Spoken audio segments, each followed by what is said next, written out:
Hi, my name is Joaquín Vázquez.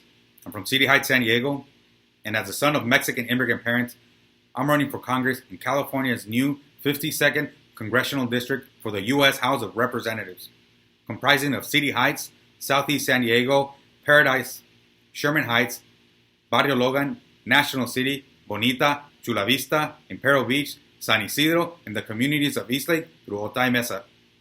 I believe that representing the people is what public officials are elected to do, not special interests in Washington. And every election year gives us the opportunity to elect someone new to tackle the most pressing issues our communities face. The global COVID-19 pandemic showed us how detrimental widespread economic inequality has been for our country, and how cruel policies have maintained hard-working people in poverty with little to no resources. When I was a child, my father was deported, leaving my mother and 6 brothers without a roof, spending almost a year out on the streets without a place to call home, before having to move to Tijuana to reunite with my father. The issues we faced in the 90s and early 2000s are still the same that many families are facing today, from eviction, homelessness, family separation, to economic injustice, food and health deserts, and underfunded community clinics and schools. I believe that the people closest to the pain and struggles we face are the ones closest to the solutions we need. I'm running to bring a new local approach to politics in Washington, D.C., with a voice of conscience and empathy to get the necessary resources for our working families so they can bounce back from the global pandemic through legislation that helps them retake control of their lives. I count with the experience of working in federal government on economic, labor, and environmental policy issues, but also as a local community organizer advocating for the rights of people, for housing, our migrant community, and education justice. We need to bring new ideas that undo the inequities and the imbalances that exist in our current governmental system, and to ensure equal rights to resources and their equal distribution. These are some of the things that I believe that are important in this very moment. I'm fighting for labor rights and economic justice, for the right to collectively bargain, to organize, to protect workers, because corporate profits are not more important than worker well-being. The economy should work for the people, not the other way around. It is time to raise the minimum wage to $15 an hour and ensure that all jobs offer livable wages. It is time to close the gender pay gap, to guarantee equal pay.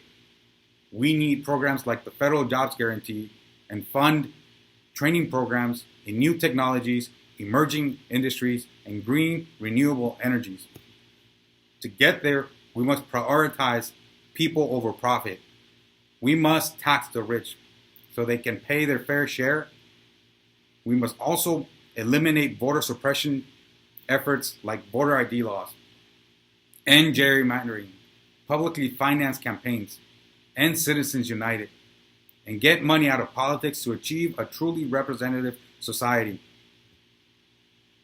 I'm a firm believer that the value of human life should not depend on anyone's race, country of origin, or legal status. I've been fighting for immigrant rights my whole life, the rights of my family and my friends. And in Congress, I will introduce legislation to reform our unjust and unfair immigration system, to finally decriminalize migration, because searching for a better shot at life should not be a crime. Immigrants add value to our communities. We see it here in California and more so in Southern California. This will include pathways to citizenship and work permits for undocumented migrants, veterans, farm workers, DACA recipients, and also the closure of the for-profit migrant detention centers. Family reunification, abolishing ICE, ending Title 42, repurposing CBP to focus on its trade and economic equities, and the restoration of temporary protected status to protect those facing economic and natural disasters, and the immediate removal of all public charge rules. This bill will also propose a new independent federal immigration with a human approach to immigration. On healthcare, I believe that all people have the right to guaranteed healthcare. It is unjust to treat the system as a luxury to profit from. An equitable solution includes guaranteed comprehensive and preventative care, maternal and women's reproductive health.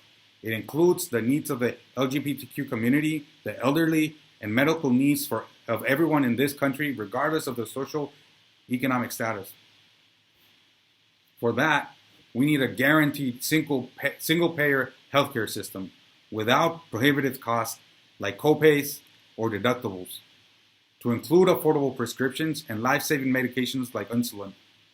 I'm fighting for Medicare for all, to keep companies from profiting off people's medical emergencies. This will include transition plans with protections for patients and employees currently relying on today's for-profit system, as well as forgiveness of medical debt and the expansion of Social Security. While on that topic of caring for human beings, we must also acknowledge that our current criminal justice system is weighted against disadvantaged and marginalized communities, particularly Black, Indigenous, and people of color. It is in dire need of reform. In Congress, I will fight to finally stop police brutality, to end for-profit incarceration, to ban private prisons, end cash bail systems, and legally prohibit racial profiling and lethal practices like chokeholds that have led to the deaths of many in our communities at the hands of police.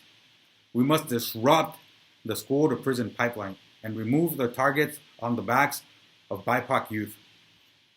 And on the topic of education, we need to write down into law the right for all people to have a guaranteed, equitably funded K-12 education and tuition-free public colleges and universities. We have achieved universal healthcare, but now we need to go further to achieve universal pre-K, and we must also cancel student loan debt. On housing, I'm a firm believer that housing is a human right. In Congress, I will write legislation to finally establish a national homes guarantee so that everyone can have a roof over their head. It'll include development of low-income housing with comprehensive wraparound services and supportive zoning laws for every low-income family to qualify and afford it, as well as universal rent control that establishes a 3% national cap to pave the way for local jurisdictions to set their own appropriate caps below it in regions with the highest cost of living in our country. When it comes to our crumbling infrastructure, yes, last year we achieved a historic infrastructure bill, but with strong political will, we can achieve so much more. I will author legislation to fund and expand public transit, including a fare free system to better move our workforce, with transit corridors that do not displace our working class. On the environment, we have run out of time. And if we don't double our efforts to reverse the effects of the climate crisis, our youth won't have much of a world to live in. We need to pass a Green New Deal, end the use of fossil fuels, and focus on alternative and clean, renewable energies.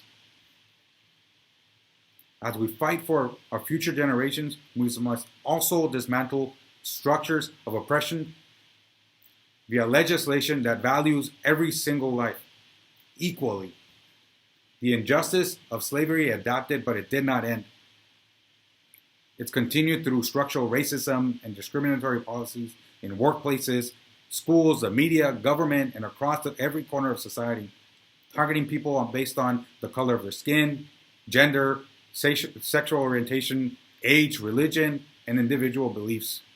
I'm looking forward to strengthening legislation to protect people from any such discrimination and to increase funding for social and mental health services, particularly for our veterans, the elderly, the youth, and our unhoused neighbors. On foreign policy, we must change to an approach that puts an end to all wars, to dismantle the war machine and redirect funds to critical resources for people and communities that have largely been ignored within the new 52nd District and across the country. Our efforts must also protect and promote the human rights of people abroad in all regions of U.S. engagement. I stand in solidarity with the people of Palestine. and with Israelis who are also seeking to put an end to the apartheid state, as declared by Amnesty International and the Human Rights Watch, along with so many American leaders and civil society institutions. I make a call for Israel to end the unlawful killings and land seizures, the detentions, the military rule, and the denial of nationality and citizenship to Palestinians. Once I'm in office, I will work with my fellow congresspersons on both sides of the aisle to end the arms sales, to boycott and divest from Israel, and to ensure that we focus on de-escalation and conflict resolution, to use diplomatic means to achieve peaceful resolutions and economic fairness without sanctions that lead to hunger, starvation, sickness, and death. Lastly, on the issue of Ukraine, we must not go to war with Russia.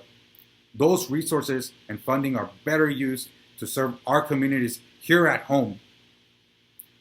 What it truly comes down to is for the U.S. to truly be a global leader, we must prioritize the lives of every human being in every nation.